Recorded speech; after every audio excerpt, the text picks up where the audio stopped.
Hi, I'm Howard Dean. I have the pleasure of introducing Senator Kirsten Gillibrand from New York. We're going to talk a little bit about things like the public option and what she's been doing in her time in the United States Senate, and welcome. Thank you, Howard.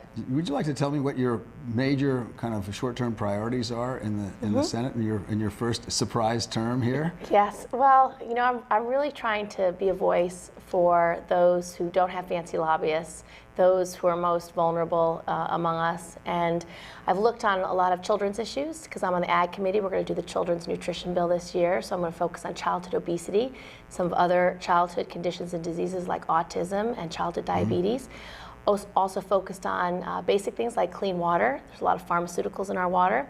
And I just passed an amendment with Senator Kerry on helping our renters, because during all this foreclosure crisis, if you're a renter, you're just kicked out. And so now they have 90 days to be able to find a home if the building that they're in is foreclosed in. How do you, speaking of bringing new issues, you were the first United States Senator ever to really have transparency and put all kinds of stuff up on your website that nobody ever had done before. Can you tell me a little bit about that? Yes, well, you know, when I ran in '06, a lot of the concerns that my constituents voiced to me was that they really felt like Congress had gone awry and that it was very much bought and paid for, and what they really wanted was open and honest government.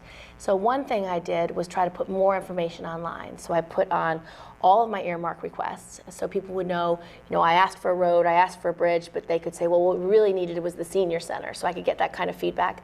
I put all my meetings, so any kind of meeting with a lobbyist or a special interest group or an advocacy group was online. So if I met with one side of the debate, the other side could say, can we please have a meeting? And I put my financial disclosure, and I was the first member of Congress to ever do all three. Speaking of lobbyists, one of the most heavily lobbied bill in the Senate, and it's going to continue to be, is the health insurance bill. And you recently came out in favor of the public option. Correct. And I guess my question is, if the president, if by some horrible chance the Senate passes a bill without a public option, what's your position going to be? Well, I'm going to support a bill that has a not-for-profit public option. I really want to focus our time and attention on really playing hardball here. I think if it doesn't have it, it's not the kind of reform that America has asked for.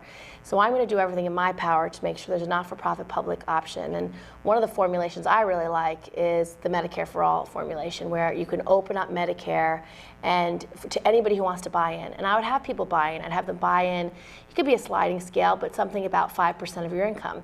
That means it's always going to be affordable, and it means it's going to have a revenue stream to offset some of the costs. What do you do about the frustrations of folks who seem to be on the other side, who think the insurance companies are more important than the average American? Well, that's not what the American people believe, and it's certainly not what they want. So I would say they're very out of touch. And I would also say that they're not going to solve the problem. The problem is right now is that healthcare is too expensive. Everyone's healthcare costs keep rising when their income does not rise. So co-pays, deductibles, all of those costs have continued to go up. Insurance premiums, everything.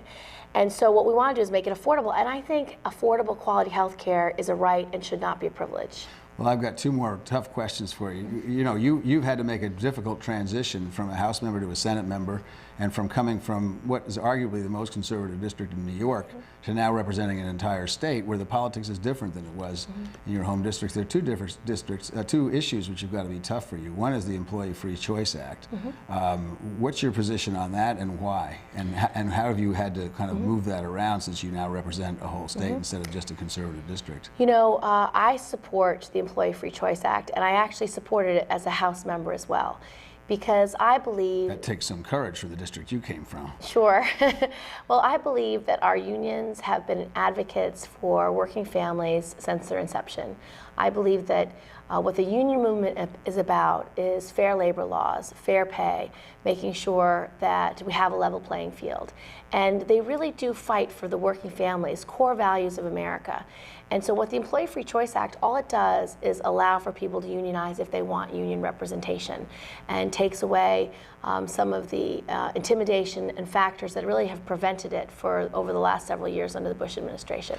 And the last one is an interesting one, and that's same-sex marriage, which seemed to have dissolved the New York State Senate, which I'm not going to ask you to comment on unless you want to.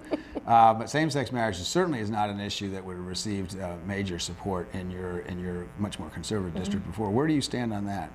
Well, I support full marriage equality, and you know, it's really, to me, it's the civil rights march of our generation. It's about equal rights, it's about equal justice, and there's no reason that any family in America, you know, my family gets certain rights and privileges, a gay couple's family should also get the same rights and privileges, and there's always over 1,000 rights and privileges in federal and state law that would come with marriage equality. And on the federal level, I'm going to work on repealing DOMA. I'm going to work on repealing Don't Ask, Don't Tell. I have a bill right now that I'm considering basically putting a moratorium on the enforcement of Don't Ask, Don't Tell for the next 18 months. So the administration has time to consider it, to decide if they want this to be part of their policy, and for the military to come to the table and make their own assessments. Because all the evidence shows us our military has been denied some of the best and brightest in America because of this policy, particularly in areas where we really needed them, in language translation, in intelligence services. And we need all of our best and brightest at the forefront of our operations to keep America safe. Well, I want to thank Kirsten for the time she gave to do the interview. I asked her to do an interview because I'm considering endorsements in the United States Senate race in New York. So I'll tell you one very quick story about Kirsten Gillibrand.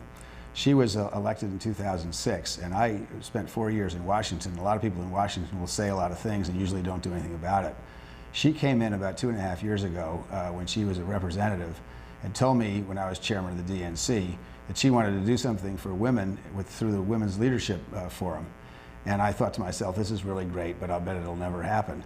She's the only person in 4 years who came to me, made a promise, and then brought 6 of her women colleagues in the House in to raise money for the Democratic National Committee so we could have this big majority in the House and this big majority in the Senate.